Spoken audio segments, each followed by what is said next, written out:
This time on Battle Factory, a sharp-looking weapon that's been a cut above since World War II. When you need to get 250 tons in the air, it's the only way to fly. Aiming for an enemy that's 2 kilometers away. And a mini-bomb that fights fire with fire. Battle Factory steps beyond the front lines into top-secret factories where combat gear is built for battle.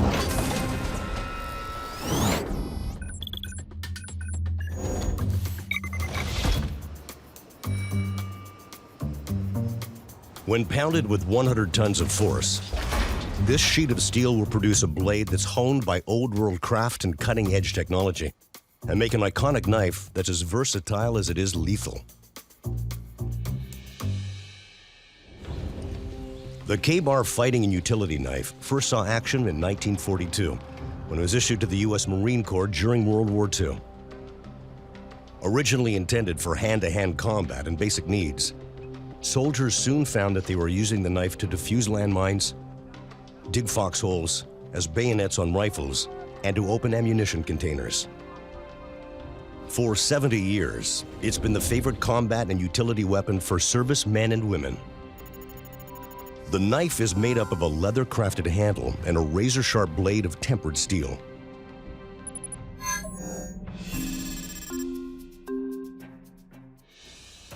The first step in making the knife is to take a sheet of steel called chrome vanadium and coat it with oil so it won't rust.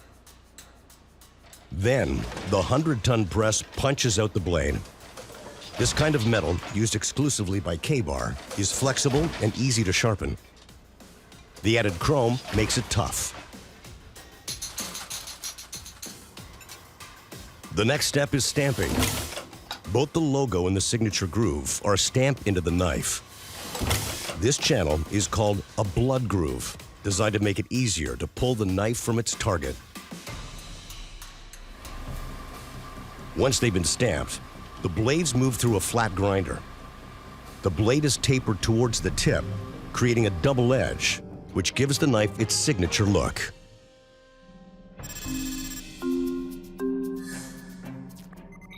The handle of the Kbar knife is made up of leather washers. The washers are stacked tight onto the blade handle with a compressor.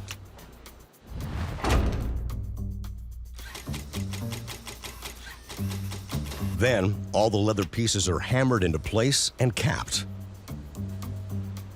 The cap is then secured with a steel pin, so the new leather handle is kept tightly in place. Next, a sander cuts deep grooves into the leather and smooths and tapers the handle for a better grip. Now, the handle is ready for painting. A brick of wax is loaded into the machine, and the leather rotates around it. The wax protects the handle against wear and moisture. Then, the grooves are colored with a black dye, which soaks easily into the leather. And the handle is complete.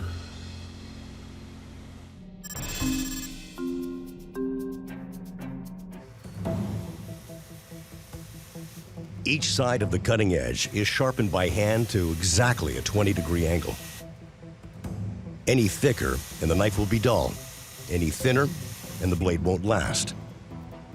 A skill that takes a master craftsman years to perfect.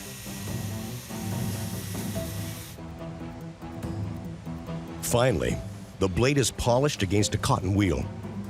This buffs the metal and removes any imperfections left on the blade. Once polished, the master craftsman takes each blade and slices it through a piece of paper. If the knife is too dull, the paper will crumple, but if it slices cleanly, it's ready for testing.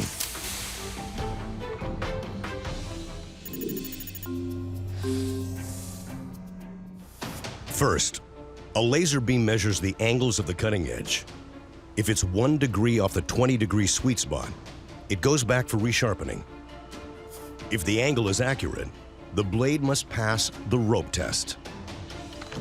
If it can't get through a piece of nylon rope in 2 slices, it doesn't make the cut.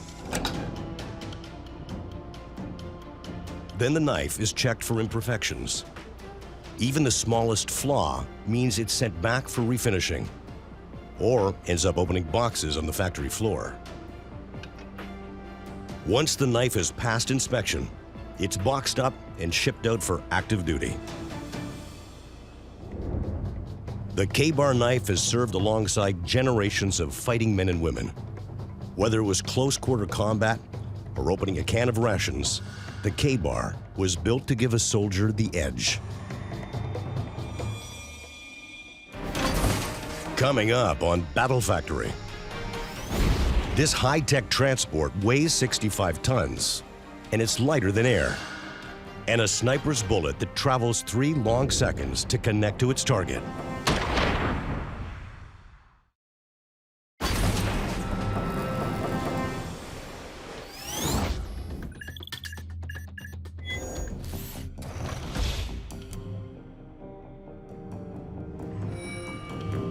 When these aluminum struts are joined together, they'll make up the shell of an airship that's never been seen in the sky before.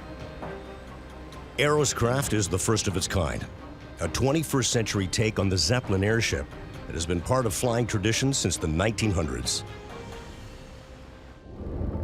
Zeppelins of the day were originally designed as passenger ships and couldn't lift much cargo, and they were powered by highly flammable hydrogen gas.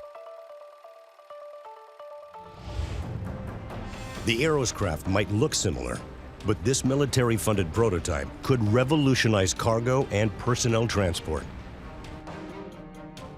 Airships of the future will be able to carry up to 250 tons of cargo and be able to take off and land vertically on any terrain with no need for a runway or ground personnel, making them the perfect transport system for bringing aid to ground zero in the aftermath of an earthquake or a hurricane. It took 10 years and $35 million to get the Dragon Dream prototype this far. But before it can go into full production, this experiment has to prove it can get off the ground. The Aeroscraft is made up of the helium buoyancy system, the aeroshell, the control center, and a rigid structure.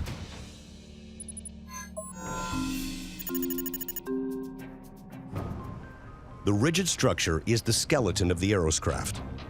It's made of lightweight aluminum and carbon fiber, strong enough to carry heavy loads and light enough for flight. Creating the trusses is like erecting a bridge.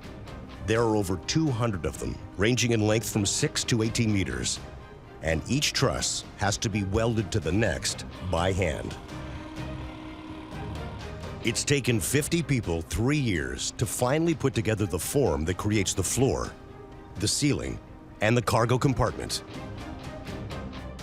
It's designed to be strong enough to support the propulsion system, the cockpit, and the helium containers.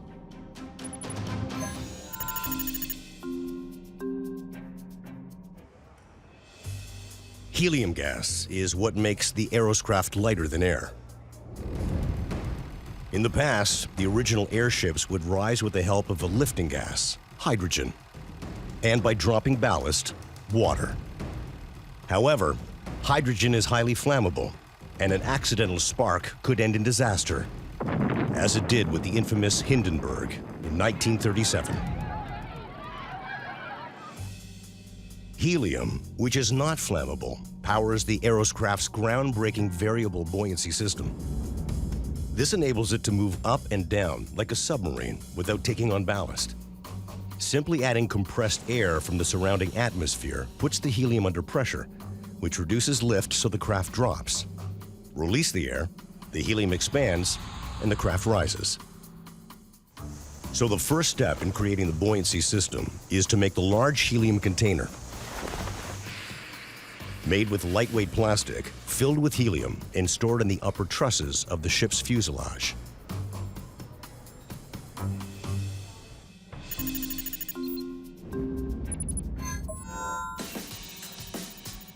It takes over 10,000 aluminum struts to make the outer shell.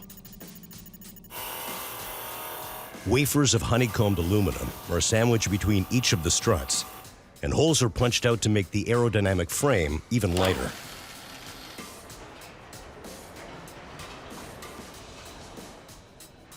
Once the shell is built, the next step is to cover it with a fabric skin made of mylar and carbon fiber. The skin is designed to deflect the heat of the sun away from the helium. Too much heat expands the gas and makes the ship harder to control.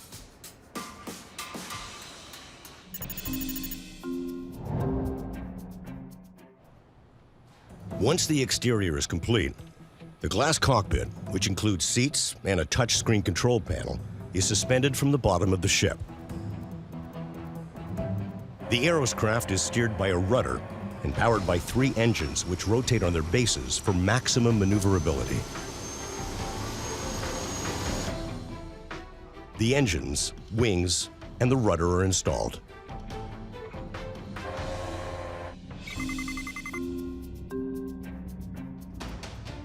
After 5 years and $35 million, all the pieces of the Dragon Dream prototype are installed and ready for testing. Computer simulations can only predict so much. It all comes down to this moment. If this scale model gets off the ground, it will give the company the real-world results it needs to take production to the next level. A fleet of lighter-than-air aircraft that will be able to land anywhere on Earth and unload enough military force to protect a city, or enough humanitarian aid to feed one. 5, 4, 3, 2, 1, 0. All engines running. Liftoff. While the Aerocraft's maiden voyage only goes about 15 meters off the ground, the prototype's test flight was a success. Expectations are high. Now, the real work can begin. Coming up on Battle Factory, how to take down a target 2 kilometers away, and a plastic egg that's harmless until it hatches fire.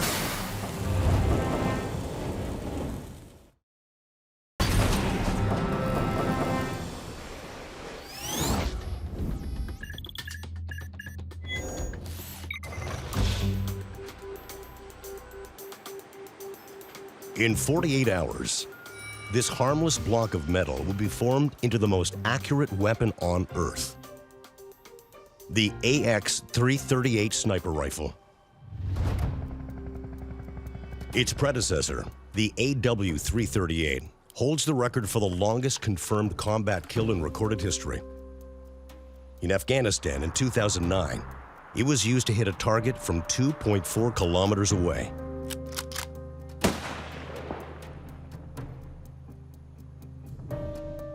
The AX-338 breaks down into 4 main parts: the magazine, the barrel, and the chassis and action. The chassis and action are the guts of the gun. Together they hold, feed, and fire the ammunition. The chassis is cut from a solid block of aluminum on a CNC machine, a computer-controlled cutting machine that ensures accuracy to the 10th of a millimeter. A coolant spray reduces friction and overheating.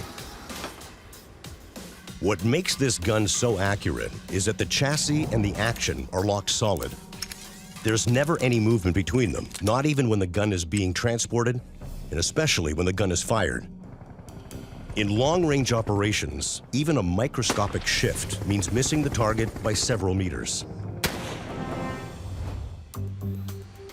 Using the same process, the action is cut from a block of steel.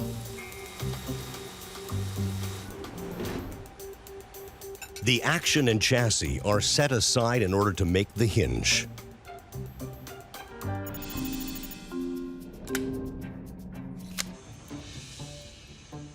The hinge connects the butt of the gun to the chassis.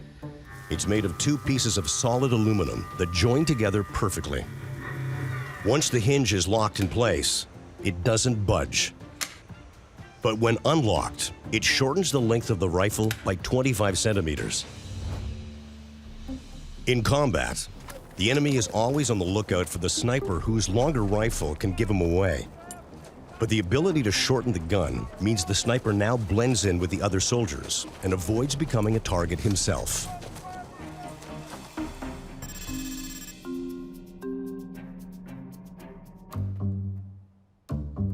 The mounting tube is an innovation developed to fasten night vision, lasers, and other accessories to the barrel. It starts as an aluminum cylinder. It is milled into an 8-sided shape with over 100 key slots drilled into its sides. The attachments hang off the slots. The mounting tube is free-floating, designed to fit over the barrel without touching it. That way, the weight of the attachments won't put the barrel off balance and affect the aim. The precision-designed barrel is 68.58 centimeters long and rifled with unique grooves on the inside wall that cause the bullet to spin and fly straight. When the bullet leaves this barrel, it'll be traveling at more than twice the speed of sound. In the record hit of 2009, the sniper's bullet took 3 seconds to travel 2.4 kilometers, or 20 city blocks, to connect to its target.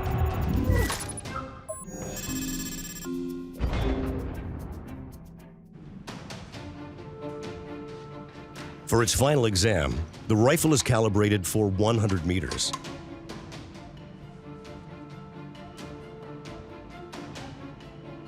Five shots are fired into the target.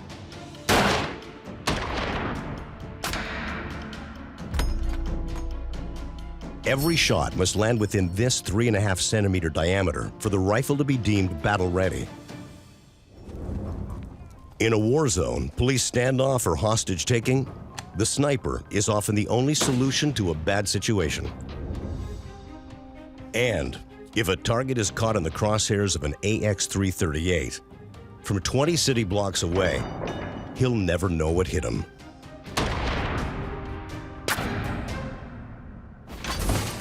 Coming up on Battle Factory, little plastic eggs that can burn a forest to the ground.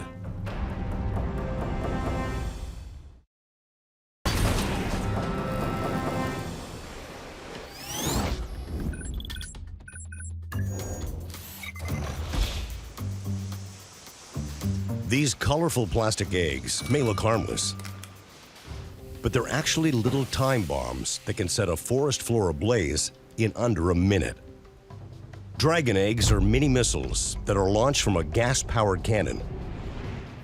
20 seconds later, the egg ignites to spark a strategic blaze from a safe distance.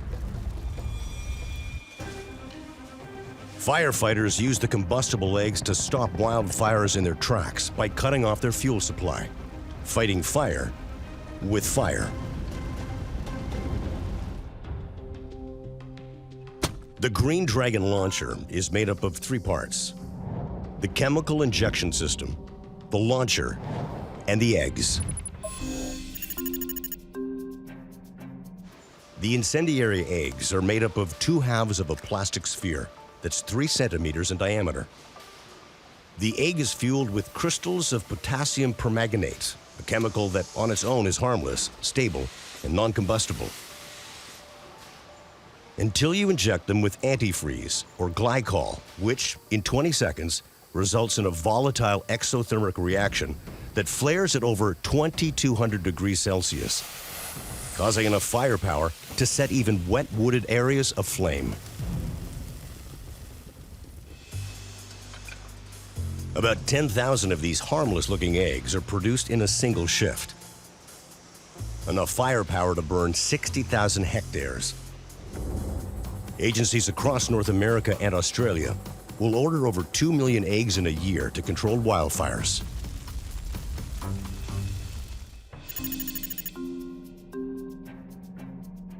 The launcher contains 200 parts and takes almost 8 hours to assemble. With only 20 seconds between injection and ignition, the launcher's got to work perfectly or the whole system can backfire.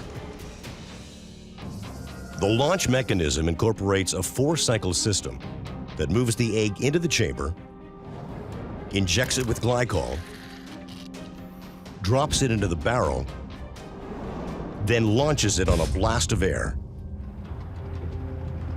In Bosnia in 2012, Dragon eggs were fired from the turret of a tank to clear overgrown minefields almost 20 years after the conflict.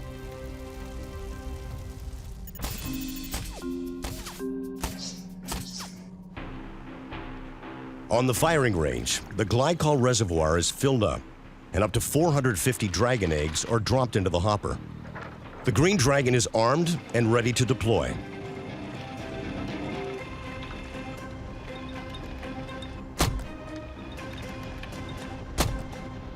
Dragon eggs can be launched from a moving vehicle or dropped from the sky. The eggs are launched 40 times a minute and need to travel up to 60 meters in order to keep people out of the hot zone. The chemical reaction starts in the air, but doesn't fully ignite until the 20-second mark, once the innocent-looking egg hits the ground a safe distance from the cannon and the operators. This little plastic sphere may look like a child's toy, but when armed, it has the power to starve a wildfire or clear an overgrown battlefield.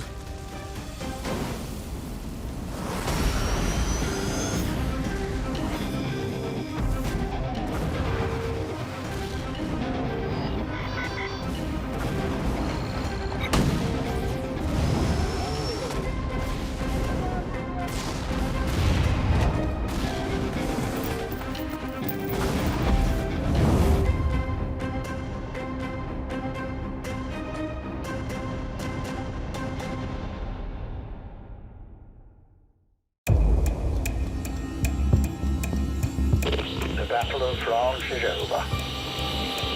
The Battle of Britain is about to begin.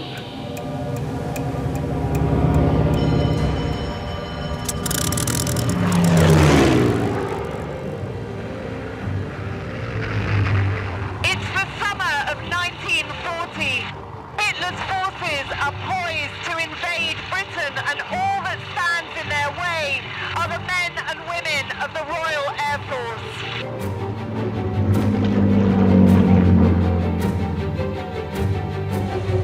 As wave after wave of enemy bombers make their way towards Britain, commanders desperately try and figure out where they will strike next. In this series, we're exploring the lost and forgotten tales of the operations room workers, ground crews and pilots who put their lives on the line to defend Britain. We've all heard of the Battle of Britain, but they've never heard of Archie McKellar. We're uncovering forgotten documents that reveal the human cost of the battle. I guess he takes one out before it... And reliving moments of heroism. Even when my grandmother was talking about it at the age of 94, it always brought a tear to her eye. We've already seen how the RAF held out against superior enemy numbers on August the 15th. Now we're jumping ahead 2 weeks to August the 30th. In tonight's episode, we discover what happens when Britain stands on the brink of defeat, as the country faces its most intense day of fighting in the whole battle. We'll be telling the story in minute-by-minute detail, as we retrace the 30th of August in the air. If that was real, we'd have been hit full on. And on the ground. Aircraft at 15. It was the greatest battle the RAF ever fought. But at its heart were the people. This is the story of their Battle of Britain.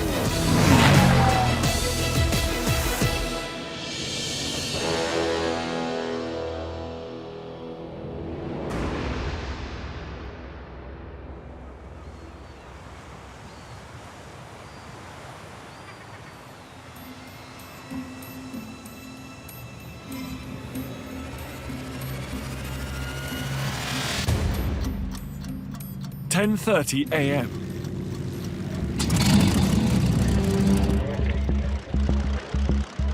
In Nazi-occupied northern France,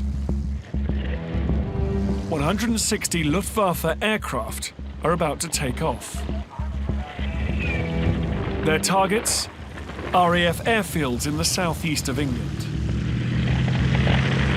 The Luftwaffe needs to destroy the Royal Air Force if the German invasion of Britain is to go ahead. In just 30 minutes, these planes will be over the Kent coast.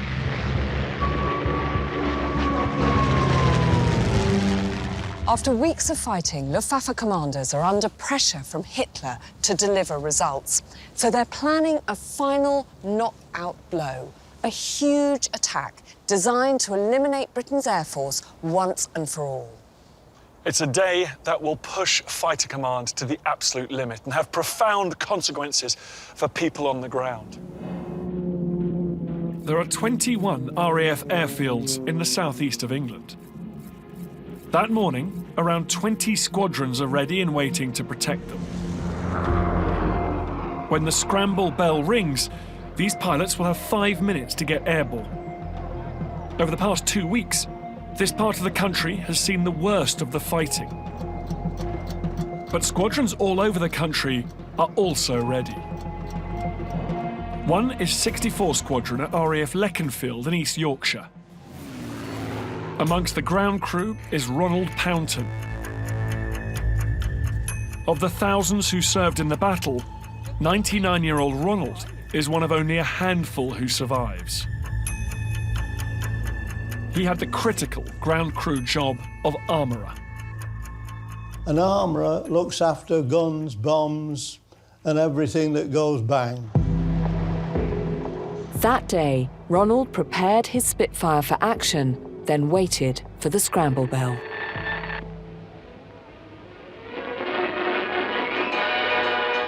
As soon as you hear the sound, of course, you're up and running. The pilot comes running like an Olympic sprinter up the wing. The rigger helps him strap in.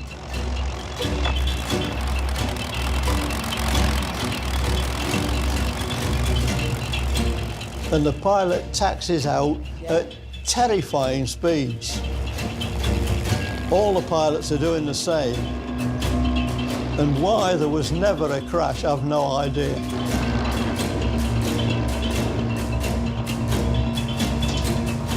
And they then form up in pairs, and they come roaring up, and they're airborne, gone.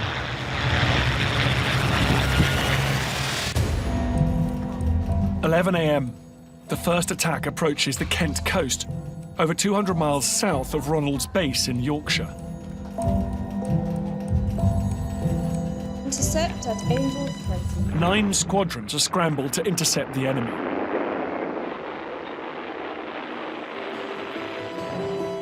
At RAF Tangmere, Tony Woods-Scowen takes off in his Hurricane. Tony is already an incredibly experienced pilot. Although he's only 22 years old, he's shot down 6 enemy aircraft. In the skies above Dungeness, his older brother Patrick, also a Hurricane pilot, is already airborne. At 24, he has 9 enemy kills to his name.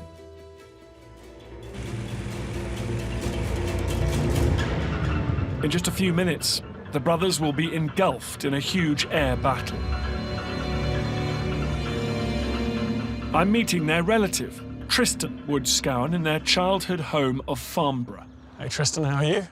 The brothers grew up just a stone's throw from the Air Force base which once occupied this very spot. They did everything together. They were riding around their motorbikes around Farnborough, and everywhere they went, it was all about aviation. I think it was almost inevitable that they joined the RAF. In 1937, they could see that there was another war on the way, so Patrick signed up for a short service commission with the RAF. Patrick was the older one. I think he was about 22 when he joined and progressed really well. He was a really great pilot. Younger brother Tony was keen to follow in Patrick's footsteps. But Tony had a bit of a struggle getting in at the start. Why? He was pretty much blind in one eye. So how did he get his pilot's licence? Well, he queued up for the eye test and someone came out and told him all the letters. So he memorised them, went in and did passed the eye test. And then he got some prescription goggles made, which was totally not regulation for the RAF. But Tony managed to get them done on the sly, and up in the air we went. They sound like extraordinary characters. Yeah, I think they were larger-than-life characters. They lived fast and enjoyed life to the full.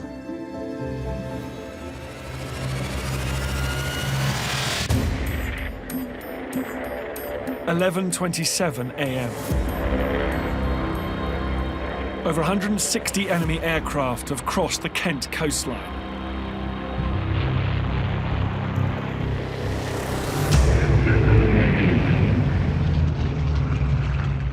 Patrick's Hurricane Squadron dives out of the sun to attack the bombers.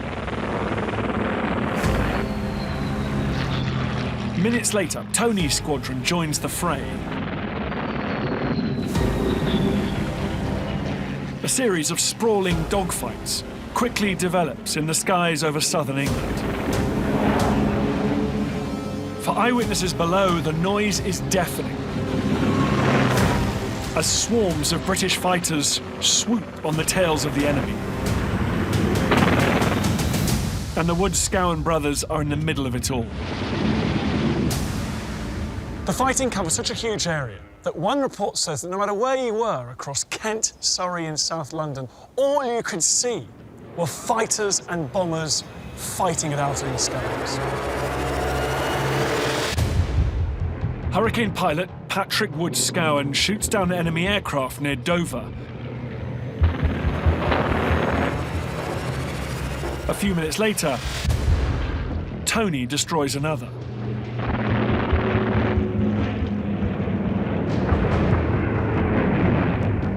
The brothers now have 17 enemy kills between them. But this is just the beginning of a long day. 11:35 a.m. Inside the plotting room at RAF Biggin Hill, members of the Women's Auxiliary Air Force monitor the action. One of those on duty here is Corporal Elspeth Henderson. The 27-year-old from Edinburgh volunteered early in the war. Now she's in the thick of it. In December of 1939, she went to her cousin's wedding.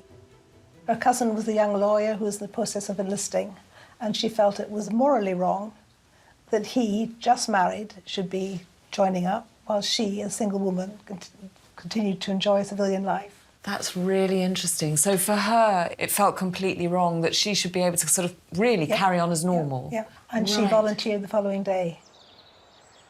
Elspeth is posted to Biggin Hill in January 1940 after just 2 weeks of training. When she arrived at Biggin Hill, it was quiet. The runways were being extended, so had time to introduce her to radar and to what the job entailed. As the Battle of Britain begins, Biggin Hill becomes a prime target.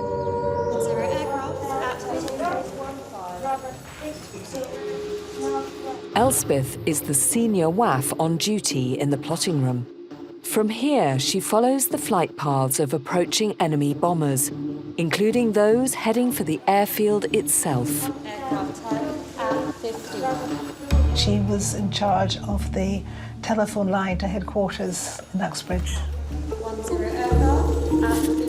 My mother used to say that the worst thing about it was seeing the planes approaching, but not knowing until the last minute what their target was. That must have been terrifying. Yes, it was. Today, Biggin Hill is top of the Luftwaffe's hit list. It's now 11:45 a.m.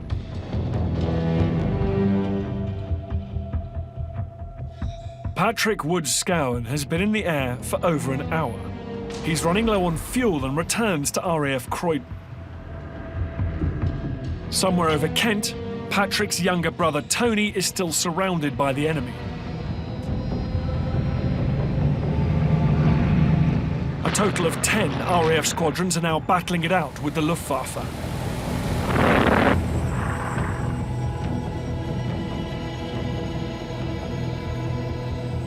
Meanwhile, in their hometown of Farnborough, one young woman anxiously awaits news of the brothers.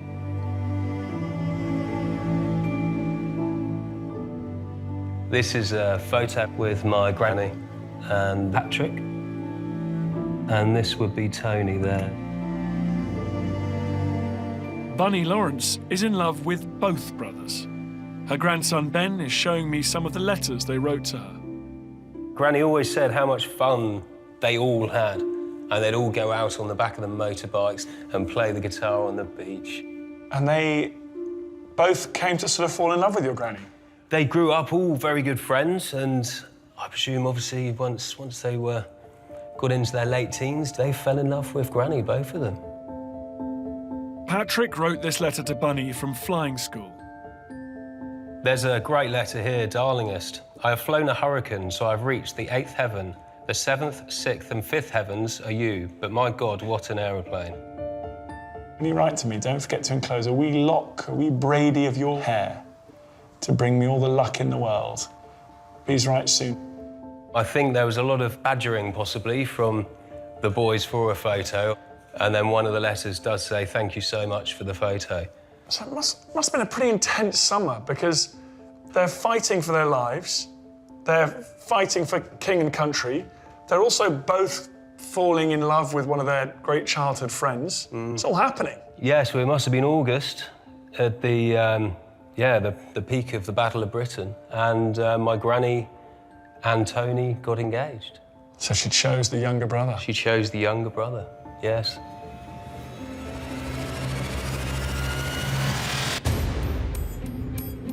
It's almost midday. The RAF is defending airfields from waves of enemy attacks. But one squadron is being held back. The pilots of 303 Squadron, based at RAF Northolt, are preparing for a training flight. The squadron is made up almost entirely of highly experienced Polish pilots. They've survived the Nazi invasion of their homeland and fought the Germans again in France before escaping to Britain.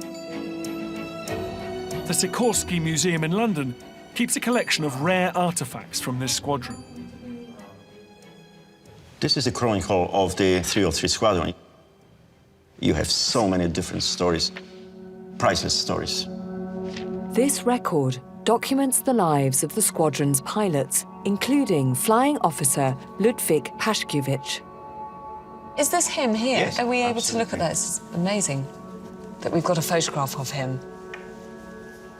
This is actually Ludwig wearing Polish Air Force uniform, so this picture was taken before the war. So how old would he have been here, do we think? I would say his early 30s.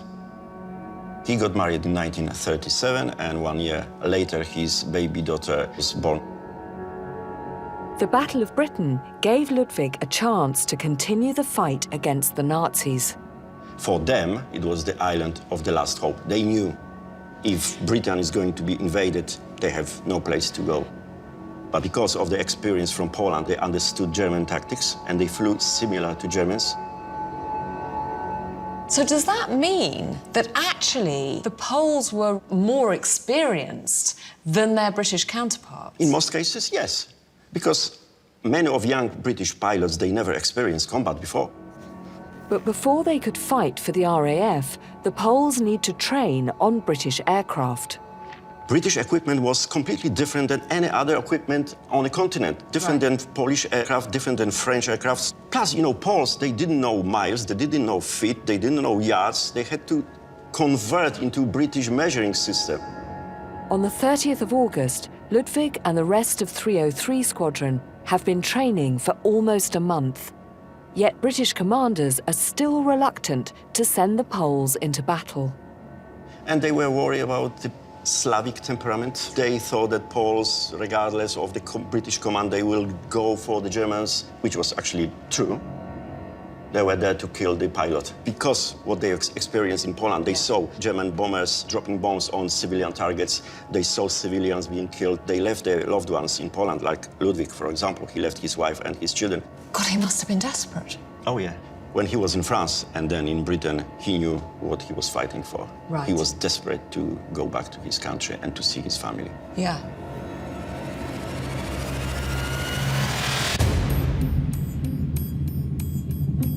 At midday, a group of Luftwaffe bombers slips through the net. They evade the RAF's defences and they head straight for one of Fighter Command's most important airfields, Biggin Hill. In the Biggin Hill operations room, Corporal Elspeth Henderson plots the raid as it approaches her own airfield. Just a few hundred yards away, on Westerham Road, is the home of the Greensmith family. It's been a long, hot summer, and 7-year-old Jeff Greensmith has spent his days hunting for souvenirs around the airfield. Growing up, I think, in Biggin Hill was a bit of an adventure. It was seriously in the thick of it. This actually fell in our garden down the road here. It's dated 1940, and that came from a Hawker Hurricane. They were trying to shoot down a door near 17 and actually shot the lock off our front door. Jeff and his family have special permission to enter RAF Biggin Hill. His parents run the cafe at the base. It gave the airmen a taste of regular civilian life. It was a friendly place, laugh and joke. My dad was a bundle of fun. And there was a rule, I think probably my dad did it, that you did not talk about the war. Another unwritten rule of the cafe was not to ask about regular customers who didn't return. Canadian airman came into the cafe on his own, and he sat down and put his head in his hands, and he said to my father, "Bill, customers are dying like flies." And my dad said, "How many?"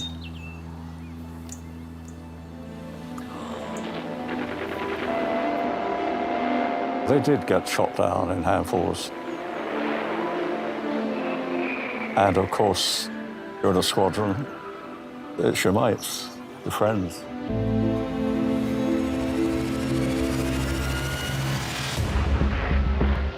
"12:30, August the 30th, 1940.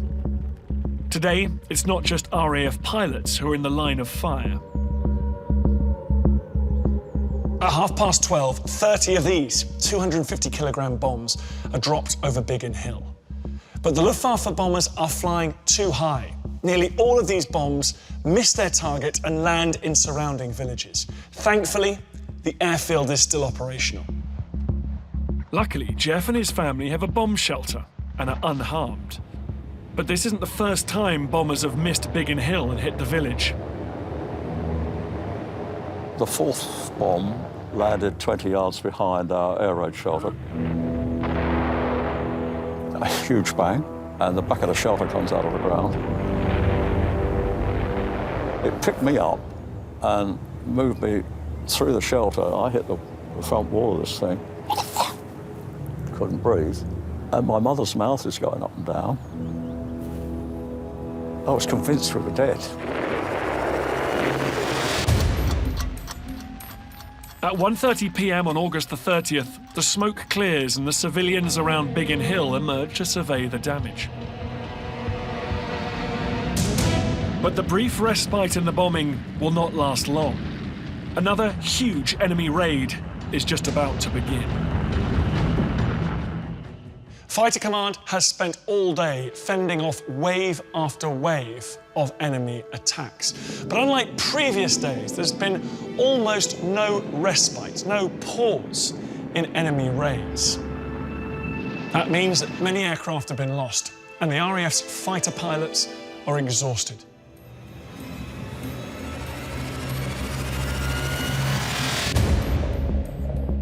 It's 1:35 in the afternoon. More waves of Luftwaffe bombers are crossing the channel. Their targets are more RAF airfields. But destroying the RAF is proving more difficult than Hitler anticipated. Over 450 Luftwaffe aircrew have died this month. Another 800 are missing. Many of those have been shot down and taken prisoner in Britain. One German pilot crashed near Jeff Greensmith's house in Biggin Hill village. Jeff came face to face with the wounded man. There's a German in a flying suit, and my dad is crouched over him, and my dad is actually giving this badly wounded German a sip of our brandy. And then I'm standing on the doorstep, and the German goes to me, What the German had was a photograph of his two kids. One is a bit older than me, and the other one is the German version of me.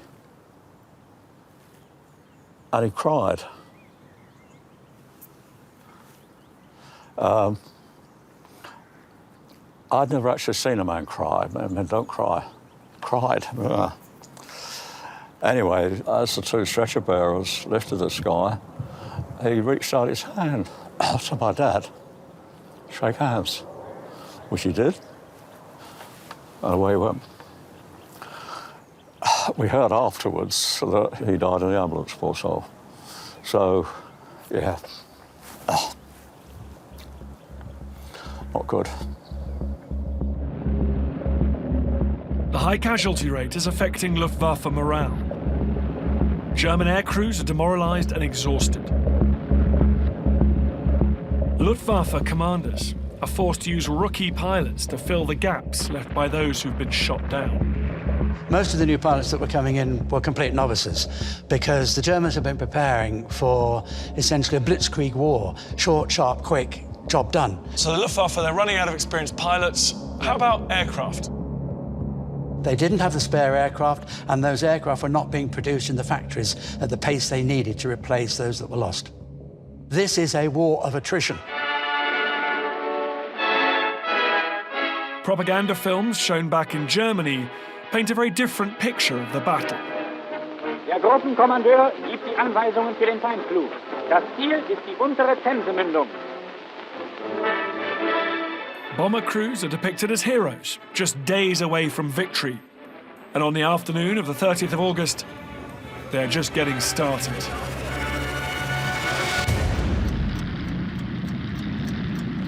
At 3:30 p.m., a third wave of Luftwaffe aircraft prepares to take off from airfields in France. It's a huge force of over 600 planes, and it's intended to overwhelm the RAF. Incredible, John. God, it's the most amazing view. I'm going to get a sense of what it must have felt like for the men piloting one of the German aircraft on the afternoon of the 30th of August. Harvard, Blenheim, ready for departure.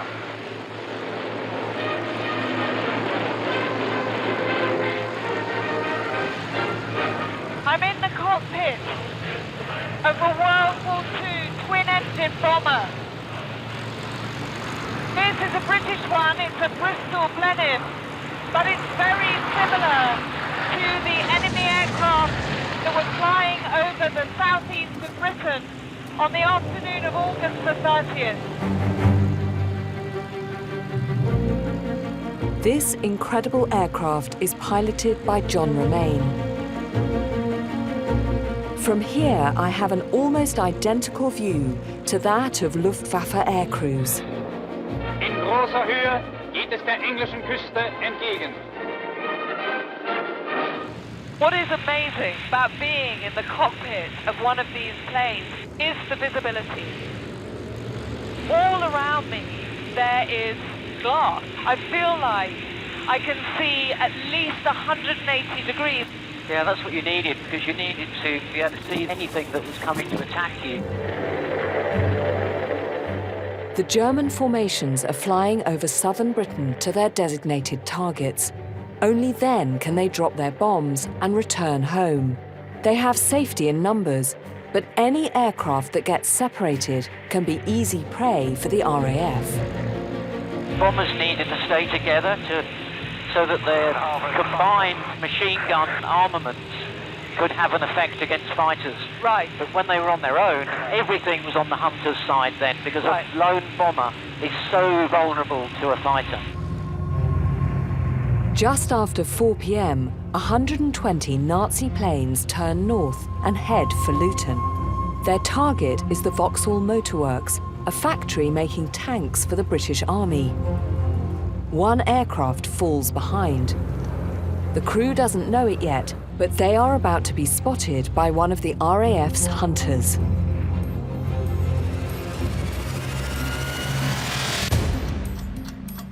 It's 4:15 p.m. At RAF Northolt, Polish pilot Ludwik Paszkiewicz of 303 Squadron is taking off in his Hurricane. He turns north for what should be another routine training flight. At the same time, the force of 120 German planes is getting closer to the target at Luton. One of them is still flying behind the main formation. I'm in a plane similar to that lone twin-engined Nazi aircraft.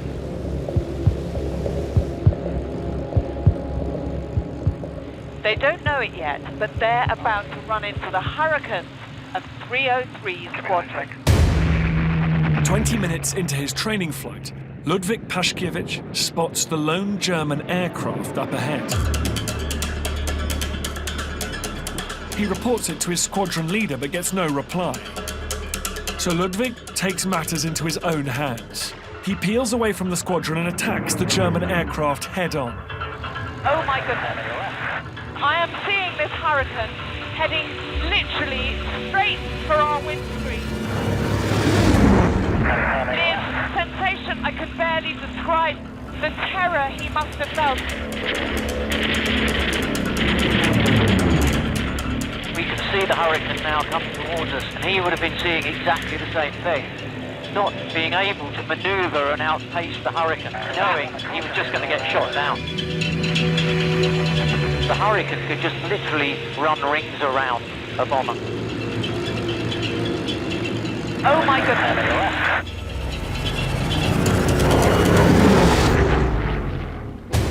The German pilot takes evasive action, but there's very little he can do to escape Ludwig's fighter. We're diving now, trying to evade the aircraft. It's banking around me now. But once the Hurricane is behind us, I have no idea where he is. My heart is absolutely thumping. Fear of those pilots must have been just unimaginable. Ludwig closes in on his prey.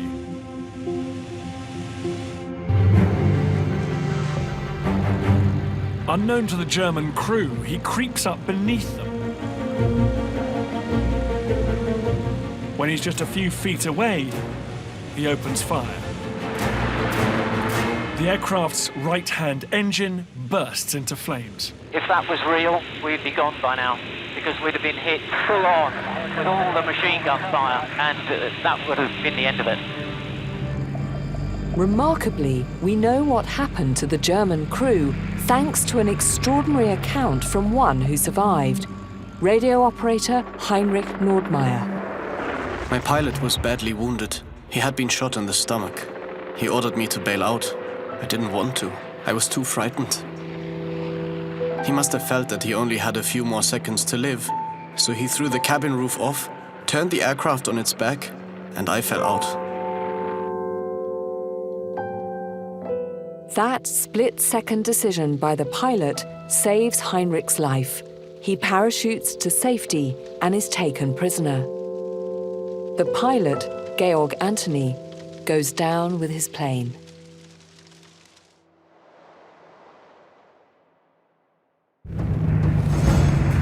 When Ludwig returns to RAF Northolt, he receives a rapturous reception from his countrymen.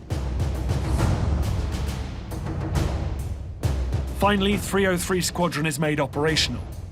The Polish pilots can officially take part in the Battle of Britain.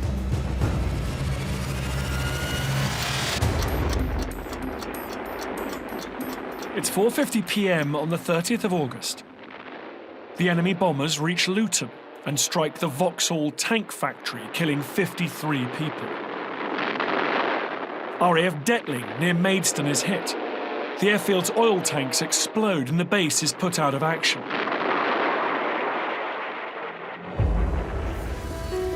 Five minutes later, Tony Woodscowan prepares to take off from RAF Tangmere. He's been on the ground just 12 minutes, barely enough time to rearm his Hurricane. Meanwhile, his brother Patrick is back in the air for the 4th time today. The fighting is relentless. Some squadrons will see action 6 or 7 times before the day is out. It's 5:45 on the 30th of August 1940. The RAF is reeling from a day of almost constant attacks, but there's more to come. Unknown to Air Force commanders, a small formation of enemy aircraft, less than 10 bombers, has come up the Thames estuary and has now turned south. They're heading for RAF Biggin Hill. It's the second raid on Biggin Hill today. The bombers are flying low and fast. Corporal Elspeth Henderson is still in the ops room. This time, the bombers hit the base. This is an aerial photograph taken from on board one of the Luftwaffe bombers during the raid. You can actually see the bombs exploding on the ground. The barracks, the hangars, and the power station have all been hit. 3 Spitfires have been destroyed on the ground. A trench packed full of ground crew, men just like Ronald Pounton, who we met earlier, takes a direct hit, killing everyone inside.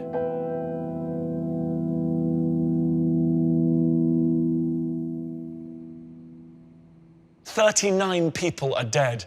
RAF Biggin Hill, one of the most important airfields in the southeast, is out of action." Elspeth survives the raid that day. She is one of the first on the scene to help dig survivors out of the rubble. But the next day, the bombers hit again.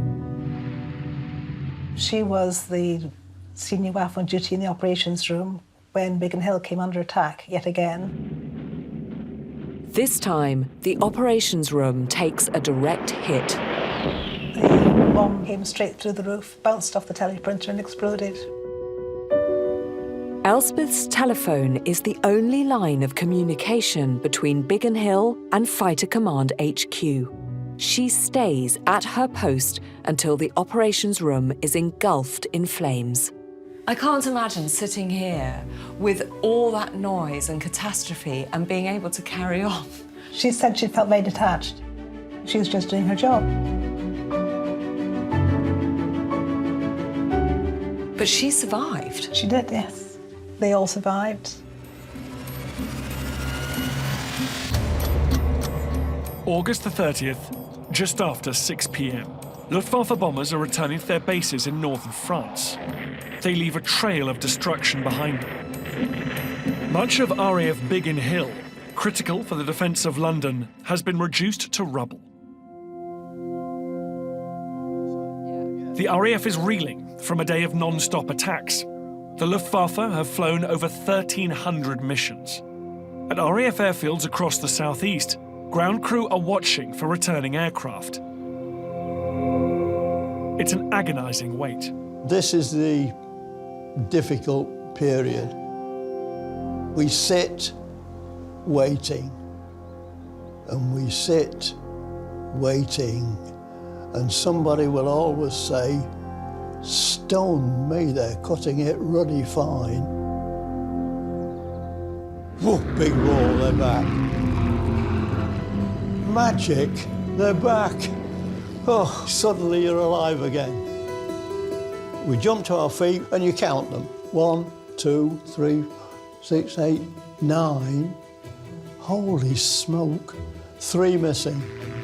And you stand there in the pen with the 3 mates. Is it ours? Is it theirs? Then they taxi into the bay, and eventually you know it's yours. Like so many ground crew, Ronald had to cope with the loss of pilots he served with during the 3 months of the battle. This is the awful, awful time. There are 2 aircraft in a bay. The aircraft next to you is in the bay, and they're working like smoke, rearming, refuelling, and so. And you stand there looking at nothing. And nobody comes to say hard luck or anything. And the 3 of you stand there, and you realise the others are crying as well. It's an awful, awful feeling. How many times did your plane not come back? We lost 5. And it's It takes a lot of getting over. You got to know those pilots perfectly, and they became part of the crew. And suddenly, they're not there anymore, and that's ever so difficult to live with. 6:45 p.m. Brothers Tony and Patrick Woods-Scowen are both safely back at their bases.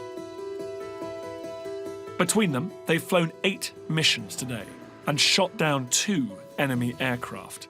But their story doesn't end there.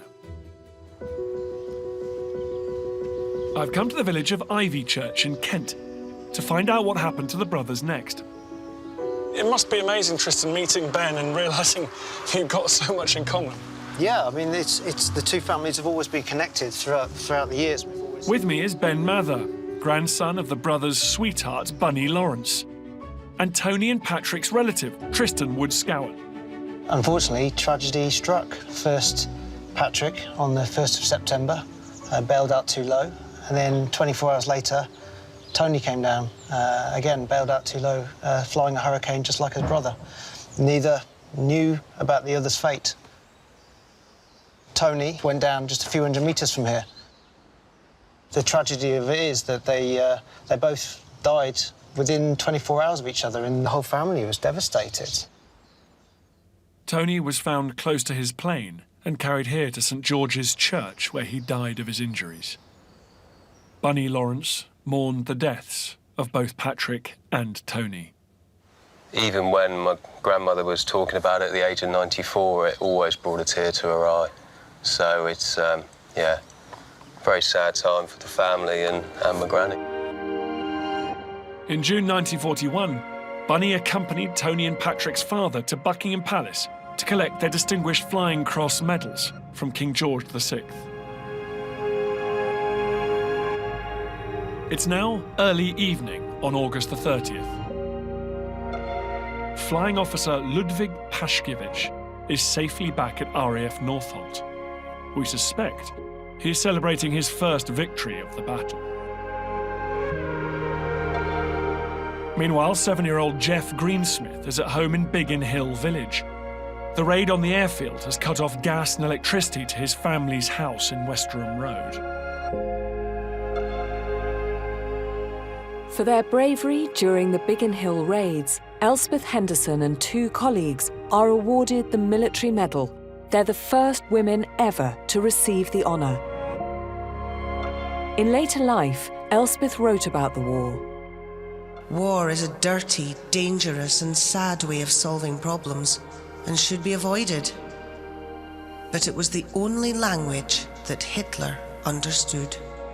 She was very aware of the lives that were lost in general during that time, and it was very important to her that it all should be remembered.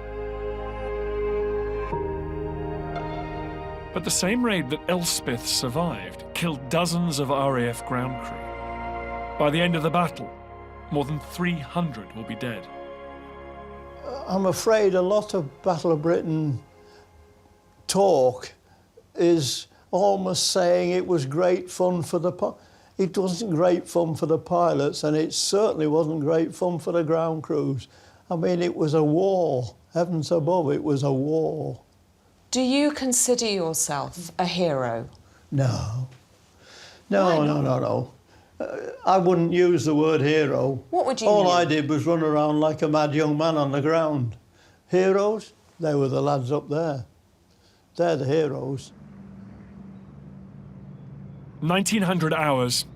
Hitler's Air Force has failed to deal the knockout blow its commanders hoped for. The RAF has stood its ground. Just. British fighter pilots have flown more missions on this day than any other of the battle so far, just over 1,000. Ground crews have barely had time to rearm and refuel aircraft before they're scrambled into action again. 8 fighter pilots have been killed and 39 aircraft destroyed, including 8 from just one squadron. 10 airfields have been hit, some on multiple occasions. RAF Biggin Hill, central to the defence of London, has suffered badly. 39 of its personnel have been killed. And civilians have borne the brunt as well. 200 are dead. The RAF can't take many more days like this. The outcome of the Battle of Britain is on a knife edge. In the next episode, we reveal what happens as Britain faces the threat of a Nazi invasion in just a few days' time. The losses were huge. They would send the squadrons out. Not one of them would come back. As the Battle of Britain reaches its climax on the 15th of September 1940, the RAF risk everything in the face of a final Luftwaffe onslaught. This is their finest hour.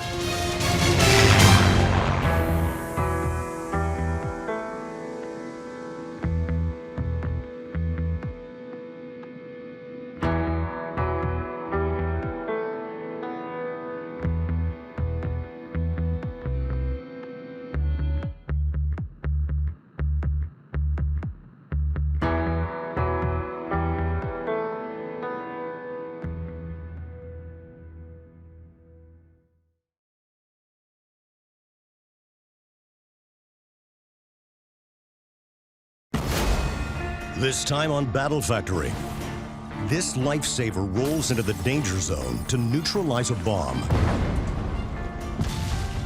A transport vehicle that's battle-ready anywhere, even underwater. And if you have to bail out at 30,000 feet, this life raft could mean you'll live to tell the tale.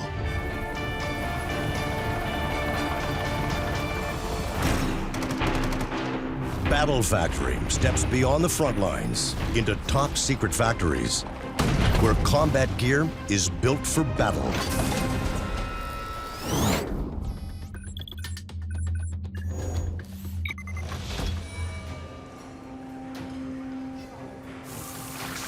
When this piece of aluminum is welded and wired, it will become a robotic arm that can punch through walls, look for suspicious objects, and carry deadly explosives safely beyond the blast zone.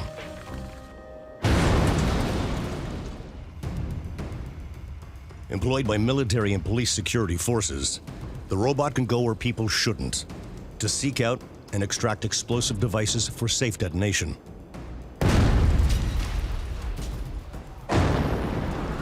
In the chaos of 2013's Boston Marathon bombings, robots played a critical role in preventing further casualties and in the apprehension of the bombers.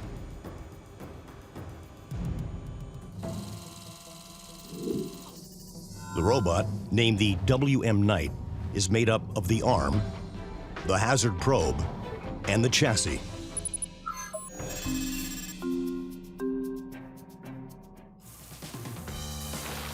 The chassis is the guts of the robot and what gets it from A to B. It's made from sheets of lightweight aluminum, and each part is cut using a water jet. Water and sand combine under very high pressure to make a precision blade that slices through the metal like butter. Then, the sheet is bent under 88 tons of pressure to form the chassis frame. Once formed and machined, the chassis is sent to a paint booth. The aluminum walls and the air gun are wired with opposite electric charges, which attract, so the thick coat of powdered paint magnetically sticks to the surface. This powder coating is tougher and more durable than a standard paint job. Next, the wheelbases are installed. Then, the gear-driven chain pulleys. Two motors, controlled independently, drive one track forward and the other one backwards to maneuver the robot around corners. The first ever bomb robot was invented in 1972 after 8 British soldiers were killed by IRA bombs in less than a year. A lawnmower was jerry-rigged with a remote control to make the first primitive bomb robot. It's since evolved into a critical life-saving member of every bomb squad. Today's night robot comes a long way from the lawnmower. The tires are mounted and encased in a track that will keep them rolling together. This design allows the robot to travel over rough terrain, including deep snow, and even up and down stairs.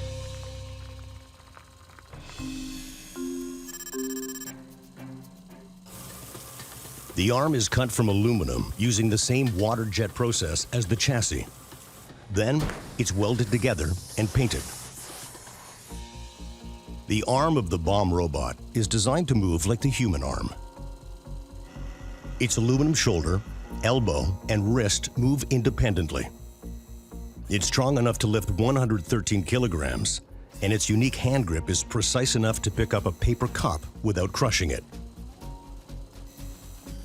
The secret to the precision is in its gearboxes. Each one is outfitted with a complex gear system, allowing the joints to move in multiple directions. The arm's cables, made of copper wires, are the nerves and tendons that connect it to the operator. The cables are threaded into the arm's aluminum skeleton, and the arm is now operational. Kitted out with lights, camera, and an infrared scope, the arm can extend 3 meters in the air to access hard-to-reach spots. And it can be controlled remotely to keep humans out of jeopardy. In the manhunt following the Boston bombings, when the killer was finally found, it was a robot who pulled back the canvas tarp to find him hiding in the bottom of a boat.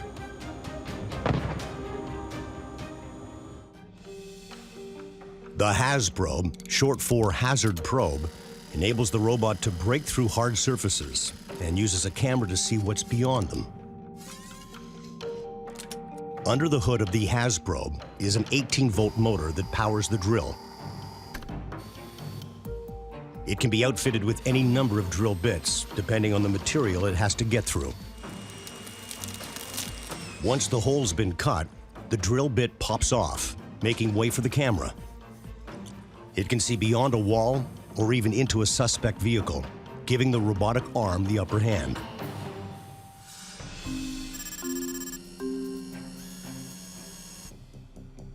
Before the bomb robot can be put into the field, it runs a complete simulation. A gas tank is used in place of a bomb.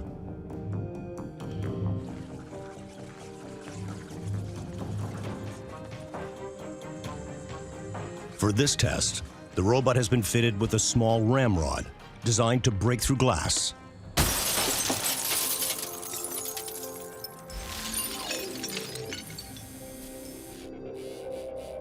The arm reaches through the shattered window and lifts the tank out of the car and carries it off for safe disposal.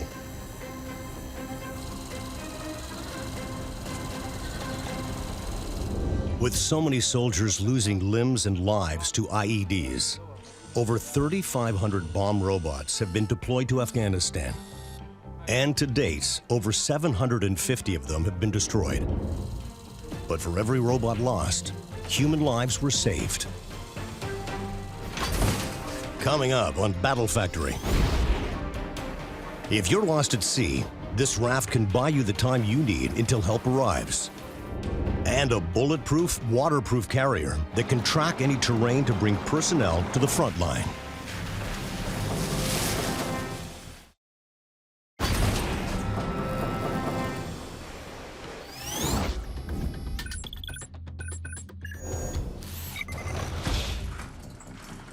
It will take days for these rolls of watertight fabric to be cut and sewn and fused together.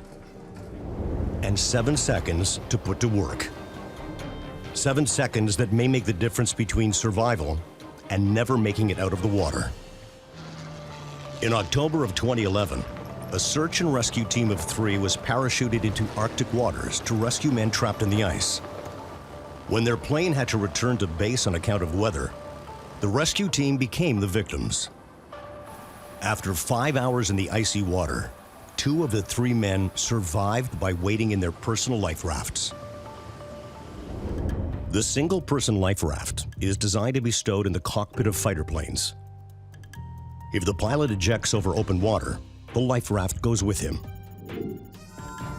The single-person life raft can be broken down into 3 parts: the hull, the floor, and the canopy.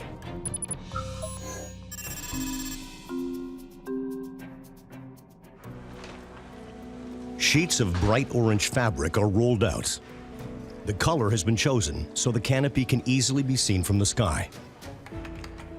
Guided by a computer-generated stencil, the electronic cutting station tracks the program measurements, marks the pattern on the fabric, and cuts it out. At the sewing station, Velcro trim is attached to the edge so it can be closed around the body. Velcro is flexible and can withstand the high-pressure vacuum packing required for the ejection seat. A zipper would get crushed. If you're bailing out of a fighter jet, help may be on the way. But if you go down in icy water, death by hypothermia can occur in a matter of hours. This canopy can make the difference between life and death while waiting for help to arrive.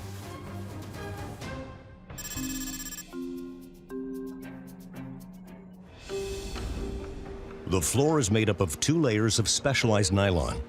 The first layer is brushed with glue, and dimple patches are pressed into the pre-marked spots.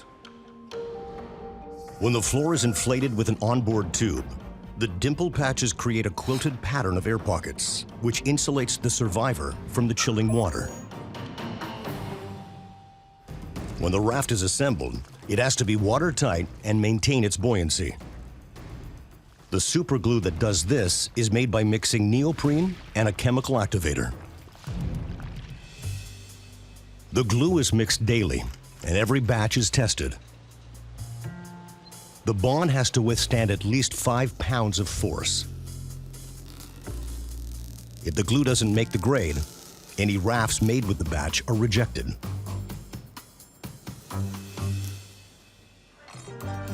Next, high-resistance nylon cord will be placed into the floor to assist in inflation. The cord provides a pathway for the gaps between the layers of compressed nylon. Another cord connects the sea anchor known as a drogue, which slows and stabilizes the raft in high seas. While the stranded search team waited for help in their protective canopies, their life raft's anchor also kept them from drifting off course and being lost at sea. The 2 layers of floor are attached, leaving a tube exposed that will be used for inflation.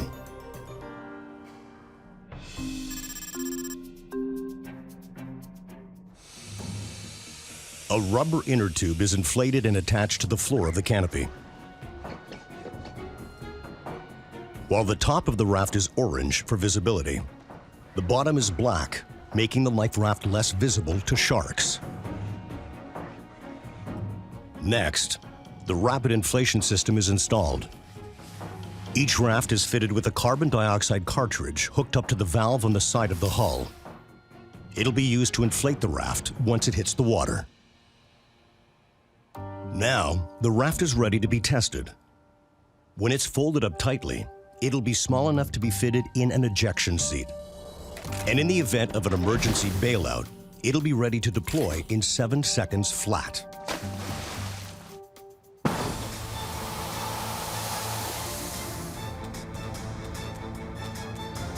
The single-person life raft is ready for duty. And if you're using it, you're probably having the worst day of your life. But now there's a chance you get to see tomorrow. Coming up on Battle Factory, an armored amphibian that will take the troops to the front and back in one piece.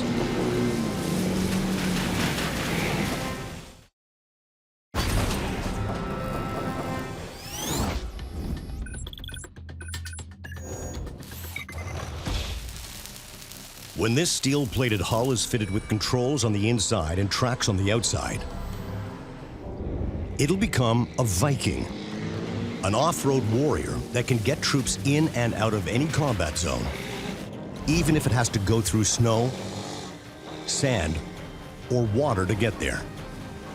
And it can keep its passengers protected, even under fire. In June 2007, a squadron of Vikings filled with British Marine commandos were returning to base in Helmand Province, Afghanistan, when they suddenly found themselves under heavy fire. They had driven into a massive Taliban ambush.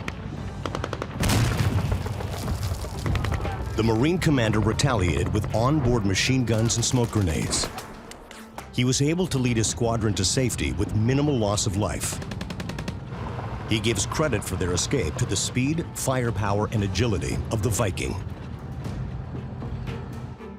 The Viking BVS-10 is an armored amphibious troop carrier that breaks down into 4 major parts: the wheels, the treads, the rear cabin, and the front cabin.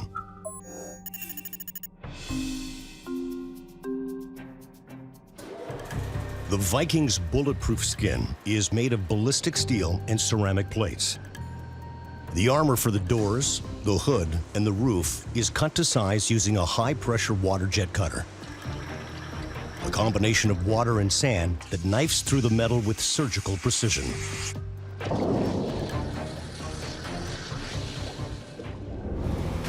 The Viking's 2 cabins hold a dozen soldiers, 4 right up front and 8 in the rear, which can also double as an ambulance or weapons bay for carrying mortars or tank missiles. When the Taliban opened fire on the Vikings with rocket-propelled grenades and heavy machine guns, the Vikings' armored exterior protected the men inside. Once cut and bent into shape, cabin pieces are assembled in preparation for welding. A robotic welder lifts and spins the 5-ton cabin into position. Automated torches fuse the bulletproof walls together at exactly the right temperature. Every weld is programmed for accuracy and speed, and every millimeter counts. If the vehicle isn't welded together exactly right, it won't be able to handle the punishment that the rough terrain delivers, and the seams will crack under pressure. It takes 5 full hours to weld the cabin body. The body is designed with flat surfaces to avoid radar detection. The radar echo bounces off the surface in just one direction, which makes the vehicle appear smaller than it actually is. Once the front and rear cabins are complete, they're sent to be painted with an anti-reflective and infrared dampening paint.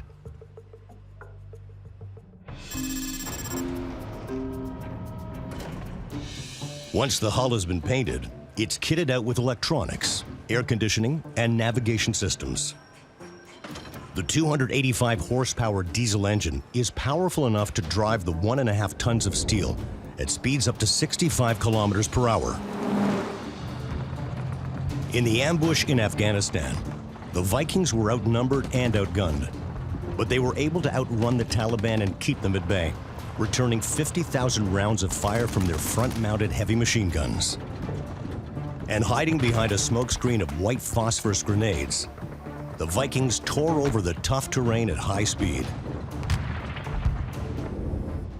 The hydraulically controlled articulating joint gives the Viking its ability to move both horizontally and vertically, and handle anything the road can throw at it without breaking up. The girder and wheel system is designed to distribute the Viking's weight evenly, so it can glide over snow or swampy terrain where other tanks would sink. The girders that are the foundation of the wheel system are ground and then robo-welded to exact specs.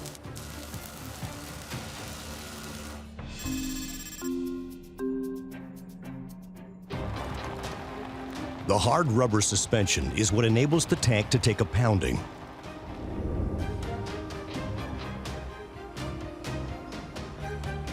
First, a rubber bearing is fit into the suspension. Then, 6 small road wheels are attached to their axles and installed on both sides of the girder. With the Taliban on their tails, the Vikings raced through rocky riverbeds and sharp hills without stalling or getting trapped in the mud. But when the deadly chase finally took them to the edge of the Helmand River, the Vikings had only 2 options: face the fire or swim. Coming up on Battle Factory, the Viking has to resort to its secret weapon.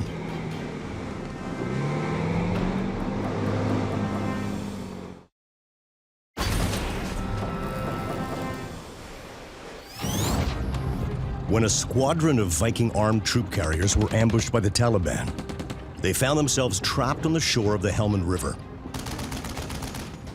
With the enemy on one side and water on the other, the Viking turned to its secret weapon, its ability to swim. It plunged into the deep water.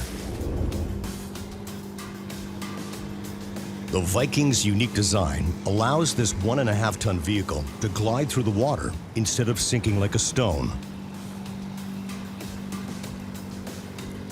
By applying rubber sealant to all the doors, windows, and openings, the watertight vehicle floats due to displacement. Its rubber tracks spin under the water dog paddle style to propel the vehicle forward. The Vikings managed to cross the river and transport the men to safety. Despite being outnumbered 3-1, its armored shell and go-anywhere track system got the troops home with minimal casualties. If you ask the Marines on the ground, they'll tell you without hesitation, if not for the Viking, nobody would have made it home alive.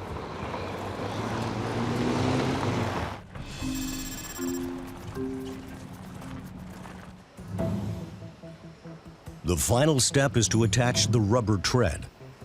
The hard-molded rubber is tough enough to keep on moving, even if the Viking rolls over an anti-personnel landmine. To install the track, the Viking is lifted off the floor. Then the tread is rolled over to the vehicle. A tread wheel is attached, and the rubber track is stretched tight over the road wheels.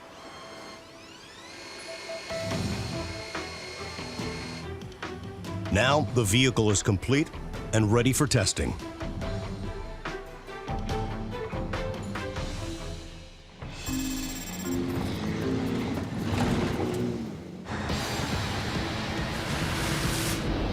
First, the water test.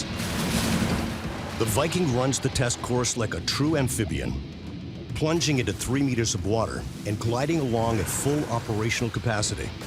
This test ensures that the cabin is leak-proof and that the Viking can maneuver underwater.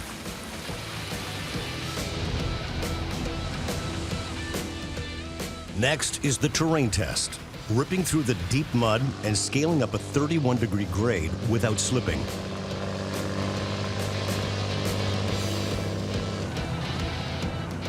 True to its name, the Viking is built for battle on land and in the water.